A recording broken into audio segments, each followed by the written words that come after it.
Okay, so we made it up to the construct ships phase. Completed that. I just wanted, in this new turn, we've just passed the barrier with Egypt. A number of other people coming up, Africa, Italy, and Assyria have to get their 3 colors. And of course Babylon, who stayed back. Here's our census chart. Looks, well, looks like Thrace is big, but big enough that maybe it doesn't matter that Italy's moving after them, essentially. Over here, poor Assyria even-sized with the Babylonians, and they're going to have to go first because of AST order. And Africa is going to have to go before the Egyptians. Africa's not going to probably be able, it doesn't look like, since they didn't build a boat, they're not going to be able to build a city down here. So they've really got one city they're going to build somewhere up here, and that's it. That's kind of a problem for them. It means they'll only have 4 cities. There's a very good chance they're going to get stuck with the famine because of that, which of course hurts. There's no question there. And they've got to meet their barrier this turn. So that could be a significant setback. They've got a lucky chart, a good chart though. They've got the longest to reach that 7 cards barrier, which is a tough one to reach. That and the 1,000 points are probably the roughest ones across the board, at least in the with the expanded trade cards. But this one can be kind of rough on Egypt and Babylon. There's no question. They have to hit it so fast. Okay, boat-wise, we only had 1. The Cretans kept their boat. They're going to build a city either here or maybe over on Thera or over here. And they're doing that. They paid for it out of treasury instead of population because it's really wiser for them. They don't have an excess of population.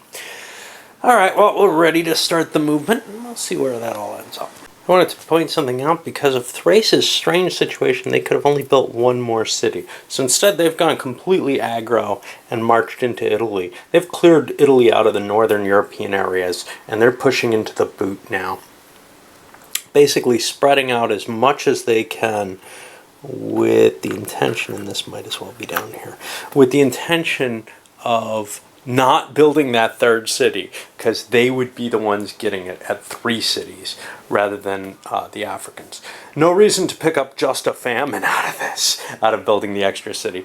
So as long as they lose some pieces, they're okay, but they could be in trouble if they don't get stuff in their stock, in which case they'll have to buy something in order to drain their treasury, which is kind of a problem in the game. There's times when you actually have, when you can tell that you're going to be in trouble, you're not going to be able to purchase something maybe that turn, so you buy boats just to get rid of the treasury into your stock so you can survive with your cities. They only have to have $4 in there, but that pretty much guarantees they do have to make a purchase this turn or lose 4 guys. So they went into an attack into North Italy. We'll see how that works. Well, let's take a look at how these conflicts raged out. First of all, the Italians could only build 1 city because of all these Thracians here, and they don't have a lot of population, so they moved in and attacked some others. They're safe because there are 4 cities. The Africans will be at 4. The Africans have to draw first.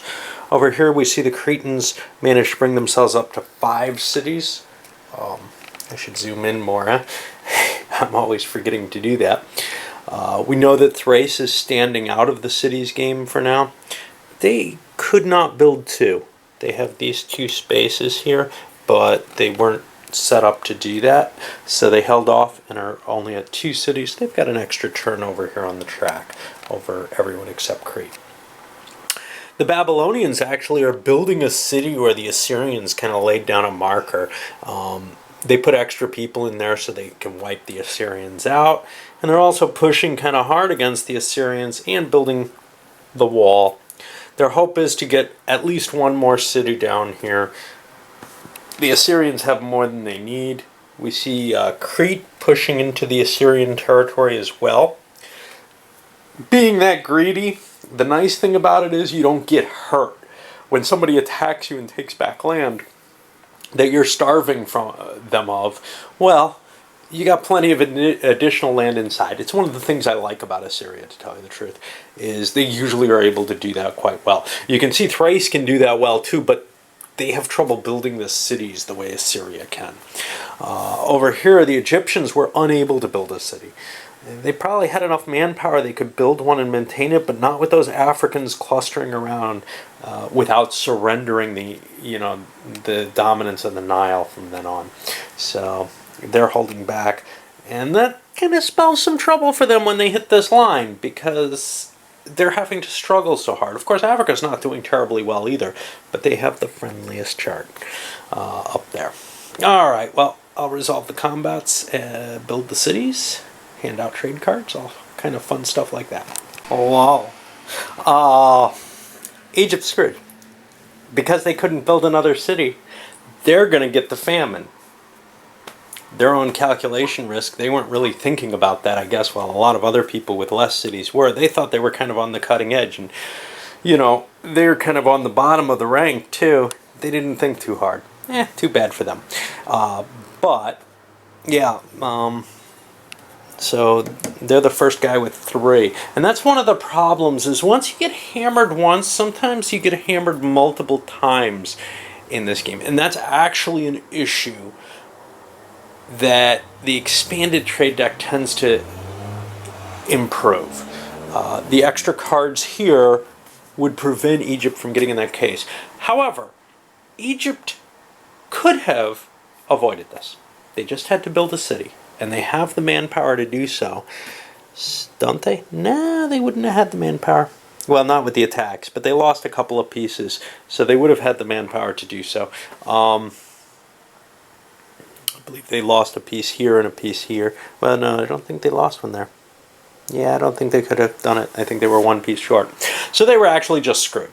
And that'll happen sometimes in the game. You end up maneuvered into a position where you're going to get that disaster again and get hit by it again. Luckily for them, they have pottery. Unluckily for them, they don't produce grain. They don't get a 4 card. So, well, unless they draw one, unless they can trade for one, they're not going to get it. Egypt wasn't the only one screwed, though. The Italians were in the position where they got the bonus civil war, which they wouldn't have gotten if they hadn't built that extra city. Oh well. 4 cities, their bonus 4 card, a disaster. And Crete picked up the volcanic eruption or earthquake as their number 2 card. This is another effect of the disasters, of the of not having the expanded trade cards. So when I said taking a turn to go back is a bonus in a sense for some of those countries, for Egypt and Babylon, say, that need to hit that 3 color zone really, really fast. Here's why. You're very, very likely to get hit with a nasty disaster, more nasty disasters. It's very difficult to just pass through. Now, so far, Assyria has been passing through pretty well, and they always seem to. I'm not sure if it's an alignment on my side, but they seem charmed no matter what the game is, to tell you the truth. And, well, maybe they're just bonused so much that people have to do something to prevent them. There is one thing you can do to prevent a victory in this game, or to hurt someone real bad. You don't trade with them. I don't know if they're that far ahead yet. Hard to tell. I think that's generally more in this region that people start thinking along those lines. So we'll see where that goes. But I'm going to start my trading off over with the Italians over here, who got the bonus die roll to get the first trade action. After the trading, and not everybody made it this time, out of those who needed to. Let's take a look, starting with the Egyptians, who had the first choice to buy things. Well, they had crap. This is all they had in their hand. They couldn't trade with anyone because it's just not worth it. So they bought nothing. Next in line would be Babylon. They make their bump. They got spice to pick up the mysticism. Now they've got more in their hand than this. They've got significantly more. They're holding a couple of bronzes, actually, which is worth a lot for next turn. That's $24. But they didn't want to break both their sets. They can make their hump with the cheap thing. And they really didn't, I don't think they had enough to buy Architecture, the 80-point purchase that came next that would have given them 2 colors. So they held on to what they got. On we go to Assyria, who turned in a bunch of cloth. 6 cloth, that's worth $180 here. And they also threw some extra money in. And they picked up Architecture and Coinage. That's a big combination money-wise. Architecture just gives them points towards civics as well as what it normally would. The civics being the pink-colored stuff, it'll give them 15 points towards them. Coinage allows you to play with the amount of money you take. That can change your population values or help you avoid cities in revolt. Let's see, where are we next? And I probably shouldn't do these in this much detail again, just because it really eats up the time. Crete. Crete did not have to make their limit, but they had so many cards that they threw in and picked up Mysticism and Pottery. This may not be the best choice.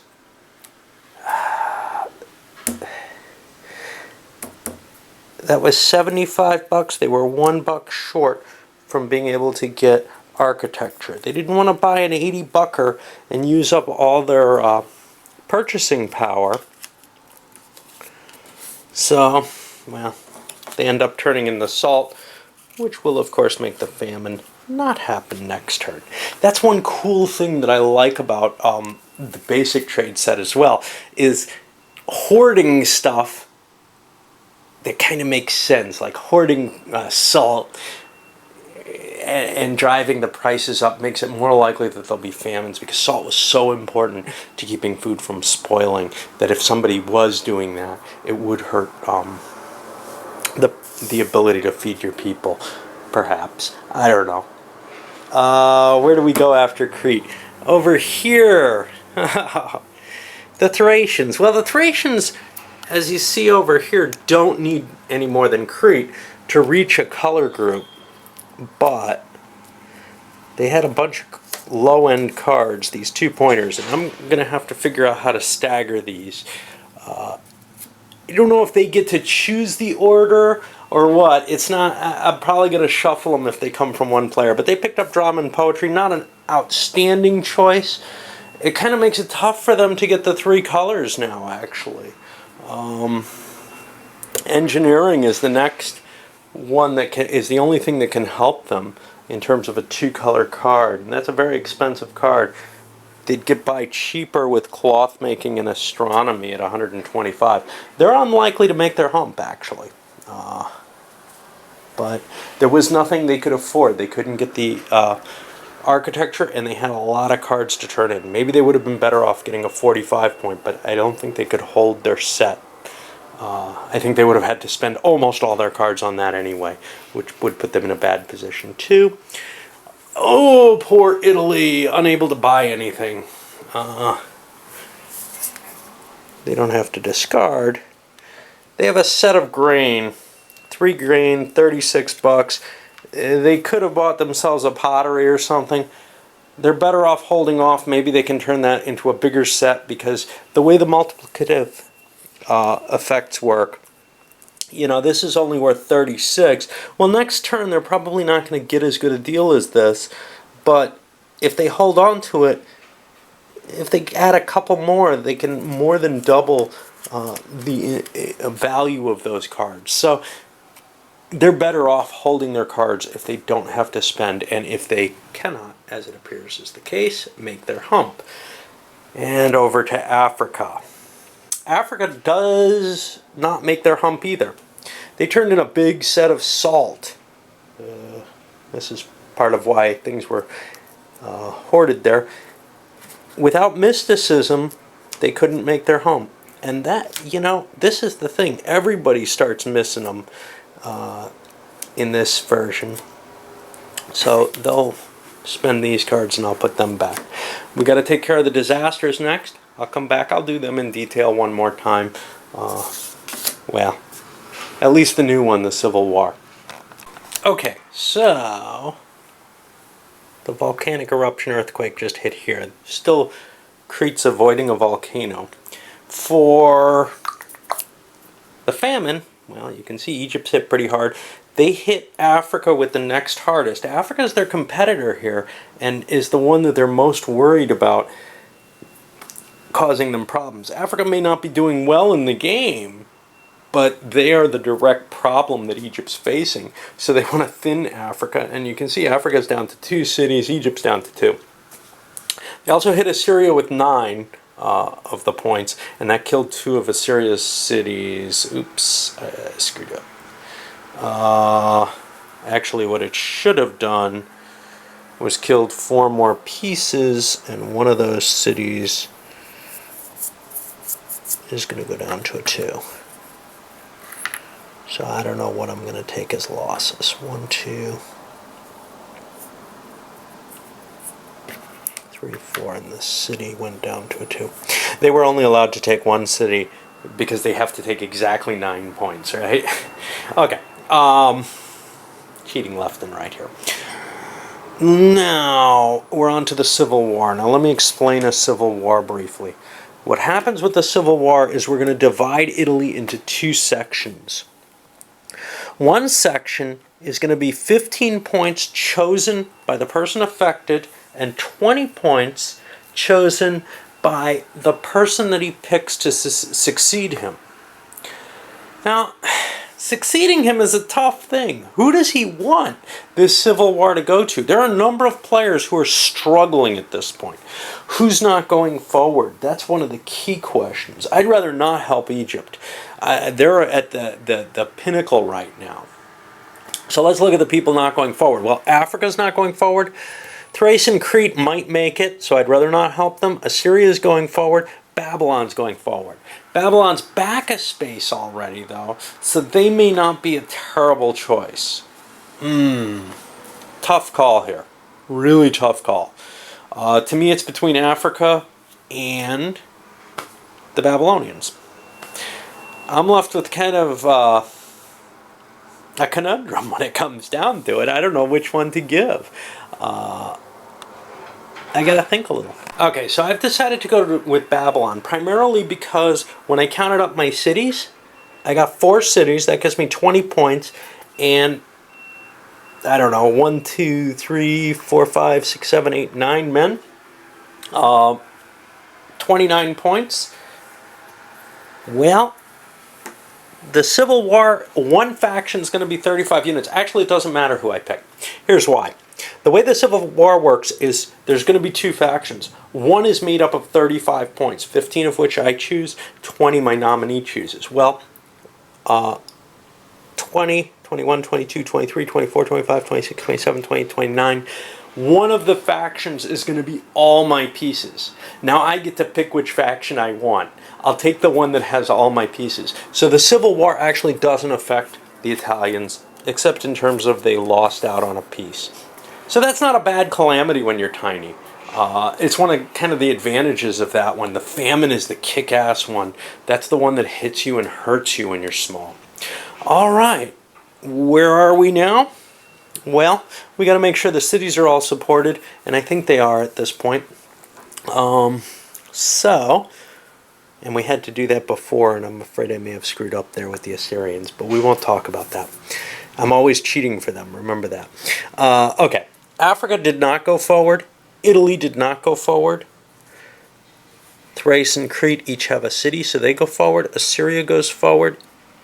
Babylon goes forward, and Egypt goes forward. And that's where we are in the horse race. Now there's 3 people who've fallen behind. Anyway, up this goes, and I think I'm going to play less and less detailed. It costs more for me to do the detail. Of course, the most expensive thing playing this solitaire, and maybe in the game as a whole, is the trade segment, and then the purchasing. That's where you have to think and count and do all kind of annoying stuff like that. But it's sort of the goal of the game, too.